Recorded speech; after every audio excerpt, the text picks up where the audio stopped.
Jesus didn't teach us to love our enemies. That's crazy. We live in a real world. Jesus wouldn't want us to do that. And they said they did it throughout all the colonies. Like I said, they did it, and they just say, yeah. And they made it hard because the Mennonites and the others were one of the few who said, no, Jesus told us to love our enemies.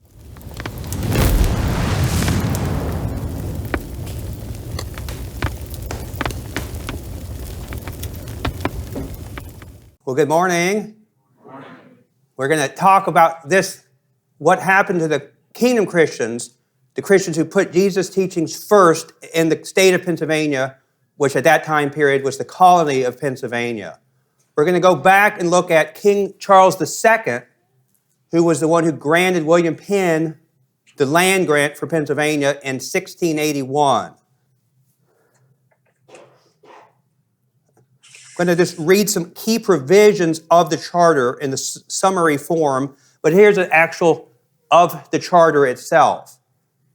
And I'll read that here first. It says, "We do by this our royal charter, for if our heirs and successors make, create, and constitute the true and absolute proprietary of the country, aforesaid and all of the other premises, saving always to us, our heirs and successors, the faith and allegiance of the said William Penn, his heirs, and the signee, and of all other proprietaries, tenants, and inhabitants that are or shall be within the territories and precincts aforesaid, and saving also unto us, our heirs and successors," the key word, "the sovereignty of the aforesaid country."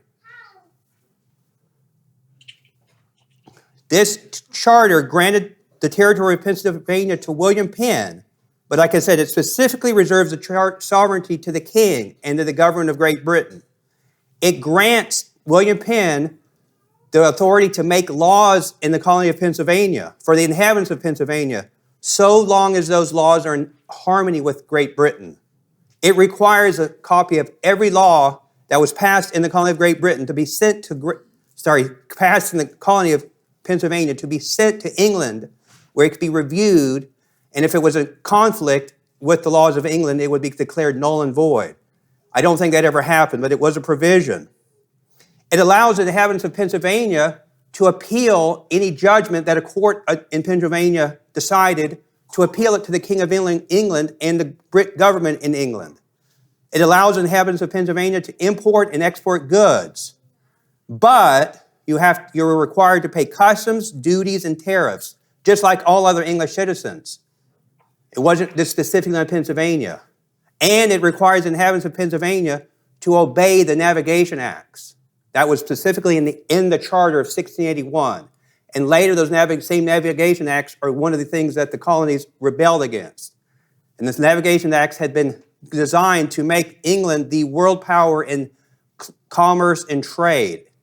And they had been passed in the 1550s under William Cromwell during the English Civil War. Like I said, those provisions, if you think about them, are some of the things the American colonies rebelled against. Now we're going to skip to William Penn. If we remember, he was given Pennsylvania as payment for a debt that the king owed his father. And William Penn was very pleased with that because he wanted to make a colony where people could worship God free, how their conscience dictated. He wanted that, so he obviously accepted that payment. There's obviously a rendition of William Penn, and here's a map of that time period of the colony of Pennsylvania. And it's obviously much bigger than it is nowadays. It included a lot of New York. Look how small New York is, and then New Jersey, and then Maryland. Actually, at that time period, William Penn was the largest non-rural landowner in the world. As to how big this colony of Pennsylvania was. William Penn drew up for the inhabitants of Pennsylvania a charter of privileges in 1701. I'm not going to obviously read the whole charter, but I want to just look at his charter for religious freedom in the colony of Pennsylvania. Let's just look at that. It says, "Because no people can be truly happy, though under the greatest enjoyment of civil liberties, of a bridge of the freedom of their conscience, so as to their religious profession and worship, and Almighty God being the only Lord of conscience, Father of lights and spirits, and the author as well as the object of all divine knowledge, faith, and worship, who only doth enlighten the minds and persuade and convince the understanding of people. I do hereby grant and declare that no person or persons inhabiting in this province or territory who shall confess and acknowledge one Almighty God, the Creator, upholder, and ruler of the world, and profess him or themselves obliged to live quietly under the civil government, shall be in any case molested or prejudiced in his or her or their person or estate because of his or their conscientious persuasion or practice, nor be compelled to frequent or maintain any religious worship, place or ministry contrary to his or their mind, or to do or suffer any other act or thing contrary to their religious persuasion. Which is in direct contrast, if you think of most of the other colonies where they had state churches, like the colony of Virginia had a state church that would have required, like, I think, supporting the Anglican Church. And we know in Massachusetts they supported what we call the Congregationalist Church, but it was actually the Puritan Church. William Penn not just only made that declaration about religious freedom, he made this other statement. Near the bottom of his declaration, he specifically puts that no person can change the religious freedom of Pennsylvania in his charter, that it was inviolable forever. Unfortunately, that didn't happen, but that's what he said. It says, but because the happiness of mankind depends so much upon the enjoying of liberty of their conscience, as aforesaid, I do hereby solemnly declare, promise, and grant for me, my heirs and assigns, that the first article of this charter relating to the liberty of conscience and every part and clause therein, according to the true intent and meaning thereof, shall be kept and remain without any alteration, inviolably forever. That's a pretty strong statement that he put in the Charter of Pennsylvania in 1701. And as we know, he opened Pennsylvania up to all the Christians in Europe who had been being persecuted. The Quakers in Great Britain, it was actually forbidden to be a Quaker in Great Britain. It was forbidden to actually be a Quaker in the colony of Massachusetts. He opened to the continental Europe, the Mennonites, the Amish, the Brethren, which we know was the German Baptist. He opened up to another group called the Schwenkfelders. I'm not sure where they came from, but they were another non-resistant group of Christians who came to the colony. Also the Zinzendorf Moravians who'd been under Count Zinzendorf, they came here too. Like I said, they all were non-resistant Christians who came to the colony of Pennsylvania. But because he believed in true religious freedom, he also opened it to other people, such as the Presbyterians from Northern Ireland and Scotland, to Church of England people, to Congregationalists such as the Puritans, to Roman Catholics, and to Baptists from Great Britain. He opened it up to everybody. Most likely, he would have even allowed atheists to come to Pennsylvania. They would not have been allowed to hold a public office, but since he had freedom of religion, I think he would have allowed them to come here too. The Pennsylvania Assembly got worried about all these people who came to the colony of Pennsylvania who weren't from Great Britain. Would they be loyal? Would they have affirmation of allegiance to the king? So starting in 1727, they required all of the non-English speaking citizens who came here to sign an affirmation or oath of allegiance. I think they gave both options. I think it was probably wise. They should have probably thought about the citizens from Great Britain too. Would they be loyal? Because it wasn't the German-speaking type people who caused the problem. Like I said, when it first began, it was under King Charles II. It was King Charles III who was the, quote, King of England during the American Revolution. And here's what I could find, and this is specifically talking about, I think, Amish and Mennonites from the Palatinate area of Germany, because it's, and here's the one, the oath or affirmation. Says, we subscribers, natives, and late inhabitants of the Palatine upon the Rhine, which would be in Germany, in places adjacent, having transported ourselves and families into the province of Pennsylvania, a colony subject to the crown of Great Britain, in hopes and expectation of finding a retreat and peaceful settlement therein, do solemnly promise and engage that we will be faithful and bear true allegiance to his present majesty, King George II, and the successors, kings of Great Britain, and we will be faithful to the proprietor of this province, and that we will demean ourselves peacefully to all his said majesty's subjects, and strictly observe and conform to the laws of England, and to this province to the utmost of our power and best of our understanding. This plays a key role during the American Revolution, this oath of allegiance that the non-English people had to give when they came to the colony of Pennsylvania. Like I said, they required it somewhere around 1727, maybe a little earlier, but at least what I could find said about 727. As we know, the colony grew. Like I said, it was a mixture of non-resistant Christians and Christians who fought, such as the Presbyterians and others. They slowly but surely pushed past where William Penn wanted to, such as where we are now. This would have been the frontier at one time period, and they were having conflicts with the Native Americans. Those same people did not like that William Penn treated Native Americans fairly. They didn't like that the legislature here was controlled by the Quakers. They obviously were part of it, but they did not like it was controlled by the Quakers. They did not like the Quakers held to non-resistance. Like I said, the Presbyterians, the Congregationalists, the Church of England, they caused problems with the Native American people in the colony of Pennsylvania. As we know, what happened in 1754, the French and Indian War happened, and one of the battleground areas was in Pennsylvania, such as Fort Necessity near Pittsburgh. And it went obviously into New York, in Canada, and further in the Appalachians. Ultimately, Great Britain won the French and Indian War in 1763. But Great Britain then passed some laws to help recoup the costs. And the colonies all came up in arms saying, that's unfair. You can't tax us. We don't have representation. You're wanting to put us under slavery. And they got very upset in the late 1760s. Great Britain repealed all those laws except the 3-cent tax on tea, if we remember that. Eventually, we had what was called the Boston Massacre in the early 1770s, which actually wasn't a massacre. It was where British soldiers were being taunted in such like a riot. Somehow someone said fire, and the British soldiers fired, and I think 6 colonists were killed, but they fired in self-defense. And a couple years later, we had the Boston Tea Party, when they threw over 300 cases of tea into the Boston Harbor to protest a 3-cent tax. If you remember, I think it's because they didn't want, these same people were smuggling, and they had a atmosphere of lawlessness and not obeying the civil government, as we are called to in Scripture.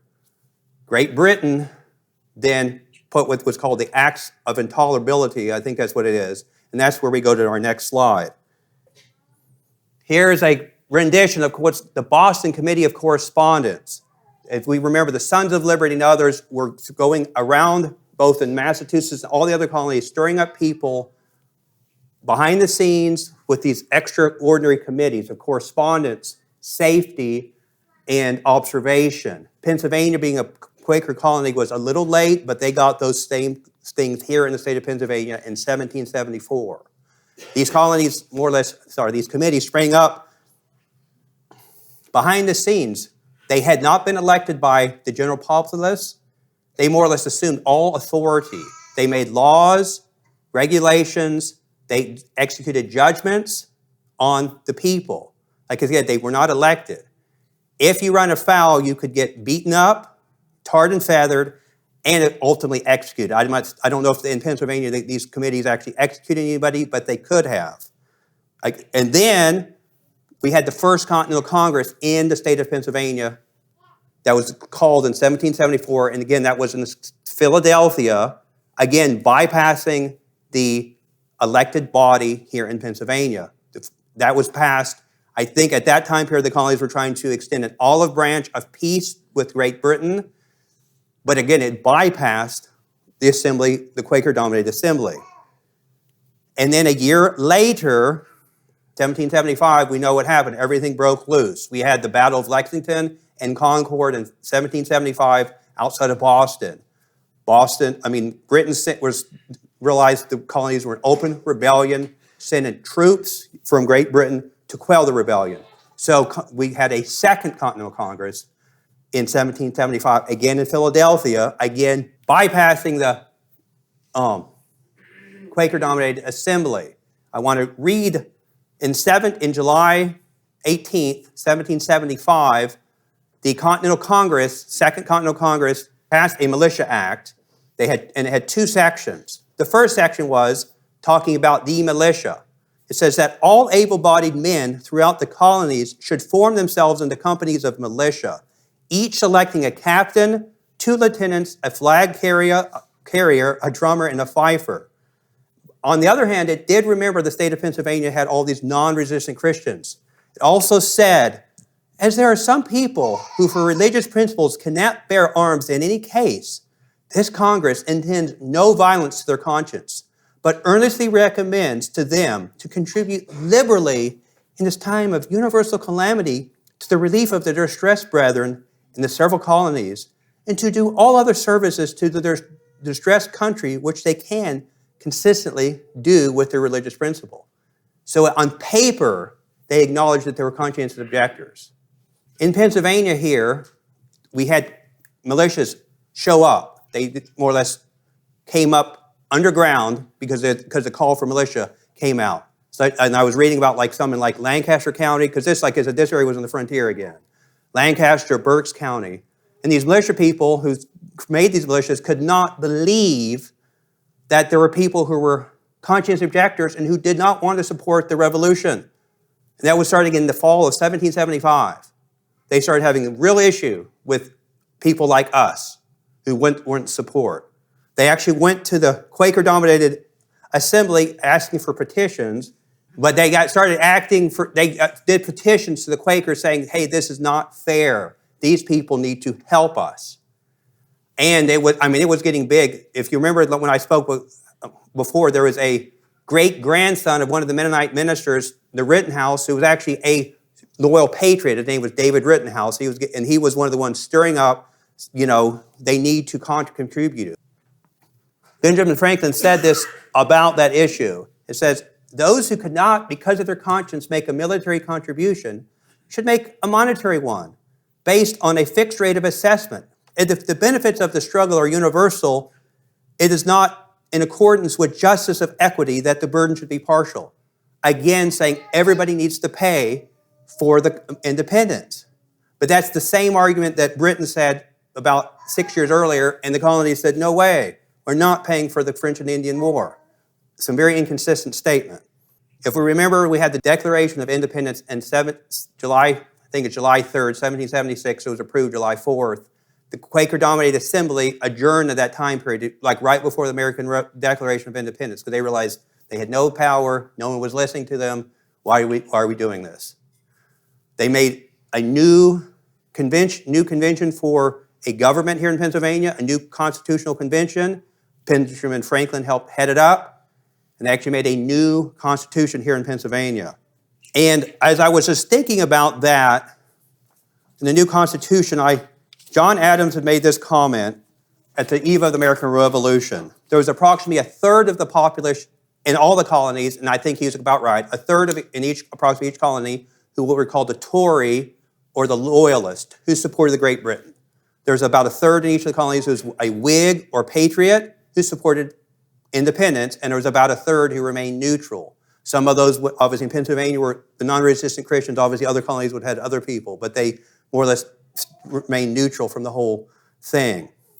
Now we get some interesting things that happen here as we go from 1776 into the outbreak of hostilities.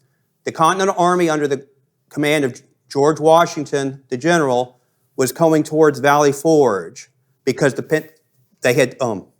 Britain had captured Philadelphia. The Continental Army needed supplies. Obviously, the Britain Army needed supplies too. One of the things they needed supplies was paper for their guns and cannons. Guess where some of that paper came from? They sent troops to the Ephrata cloister in Ephrata and took 300 unbound German martyrs' mirror that had been translated in the 1740s for paper. Approximately half of those martyrs' mirrors were used in cannons and muskets. The Mennonites and Amish actually were able to buy approximately half of them back later, and they still exist, but approximately half of those were used in war, which is, in my mind, a very sad use of the martyr's mirror to be killing people. We had the new Pennsylvania legislature. One of the first things they did was pass an official militia act March 1777, for the state of Pennsylvania. And at that time period, it was a state. It was not a colony anymore. They had become a state. This act required all white men between the ages of 18 and 53 capable of bearing arms to serve 2 months of militia duty on a rotating basis, which is approximately 2 months a year. Refusal to turn out for the military exercise resulted in a fine of 5 shillings a day for each day missed. The proceeds were used to hire substitutes. For about 60 days, that came to about 300 shillings or 25 British pounds, which is probably $4,000, $4,500 in US dollars a day. The Militia Act did provide for an exemption for the members of the Continental Congress, Pennsylvania Supreme Executive Council, Supreme Court Justice, masters and teachers of colleges, ministers of the gospel, and indentured servants. As a practical matter, anyone could avoid service either by filing an appeal to delay their service or by paying a fine to hire a substitute. And that fine, again, the 5 shillings a day, which they used to hire a substitute. I wanted to show you an example. This obviously is a recreation of an example of a militia. This was done at Colonial Williamsburg, which would have been the colonial capital of the colony of Virginia at that time period. I thought it was a pretty good example with the uniform.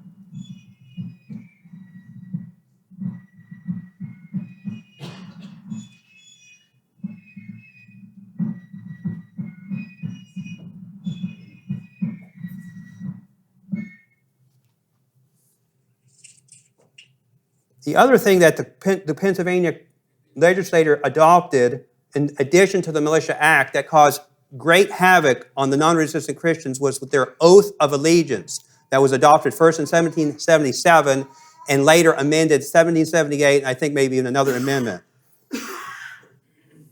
And here's what it said. I will read the oath first. Remember, the non-resistant Christians, because they came from continental Europe, had to make an oath or declaration or affirmation to the King of England.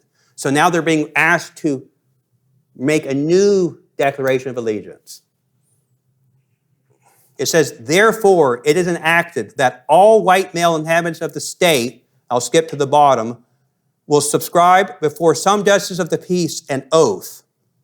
And I will read it. I will say, I, John Henry, do swear or affirm that I renounce and refuse all allegiance to George III, King of Great Britain, his heirs and successors, and that I will be faithful and bear true allegiance to the Commonwealth of Pennsylvania as a free and independent state. And then I will not at any time do or cause to be done any matter of thing that will be prejudicial or injurious to the freedom and independence thereof as declared by Congress. And also that I will discover and make known to some justice of the peace of said state all treasonous or traitorous conspiracies which I now know or hereafter shall know to be formed against this or any of the United States of America. What makes this oath even worse is that the people who created the oath knew that the state of Pennsylvania had been created by the Quakers and that the Quakers had given complete religious freedom to the inhabitants. And now these people who took over later are now more or less taking away that religious freedom because now you have to take an oath, and number 2, it says you shall report treasonous or traitorous conspiracies. If you did not take this oath, they put a penalty both in the 1777 and 1778. And let me just read those penalties. You could not vote. For most non-resistant Christians, that would not have been a big deal, but the Zinzendorf Moravians and the Quakers voted. That's how they had kept power in the state of Pennsylvania. You could travel more than a mile from your house if you have not taken this oath, because you were required to have a certificate showing that you've taken it. You could not buy, sell, or transfer property. If you think about that, it sounds exactly like the mark of the beast in Revelation. You have to have, and that was one of their concerns about taking the oath, the non-resistant Christians, because that's exactly what it says in Revelation. You could not buy or sell without having the number of the beast. You could not adopt a child. If you had not taken the oath, the militias had the authority to come and take your gun away from you. For the non-resistant Christians who were not fighting, they often used their gun for hunting and things like that, so you would lose your gun. about a year later, April 1st, 1778, they added these additional penalties. You could not make a will. You could not sue. For non-resistant Christians, that would not be a big deal suing. But you could not sue. You would be fined an extra 10 pounds or serve 3 months in jail if you did not take the oath. And a stubborn refuser could be exiled from the state of Pennsylvania and have all their property confiscated.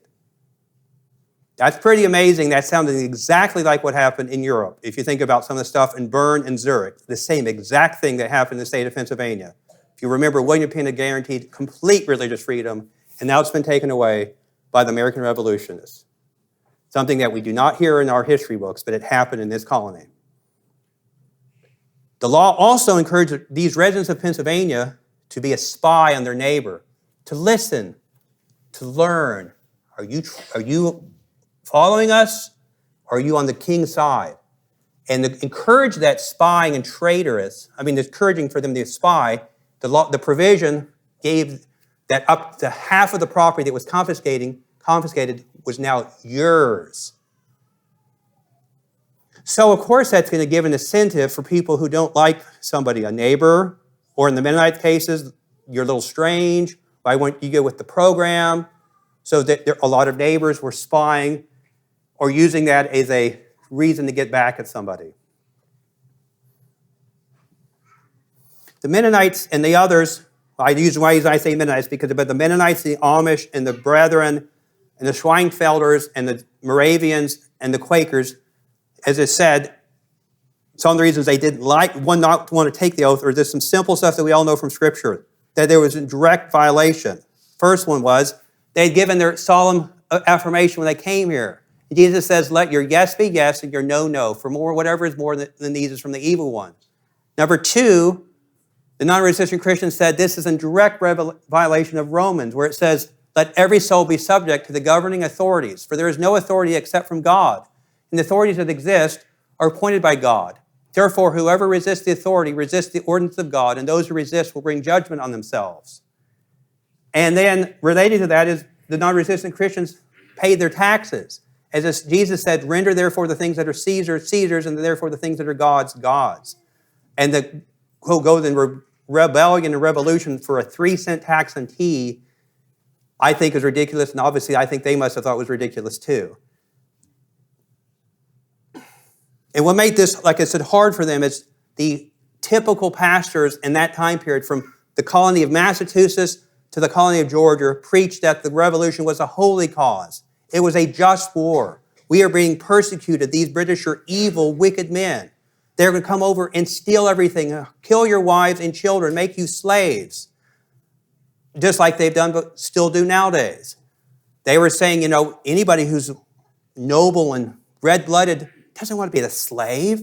Jesus didn't teach us to love our enemies. That's crazy. We live in a real world. Jesus wouldn't want us to do that. And they said they did it throughout all the colonies. Like I said, did it, and they just, yeah. And they made it hard because the Mennonites and the others were one of the few who said, no, Jesus told us to love our enemies. One of the pastors had the nerve to say that the angels are on our side because we have truth and justice. That is pretty amazing in my mind when you are completely directly violating the teaching of Christ to overthrow the lawful government, and you say that we have truth and justice, angels on our side. Like I said, but they say all the pastors did. I should say most of them. There were a few who remained neutral, who didn't support either side, but the vast bulk of them supported the American Revolution, the revolutionaries.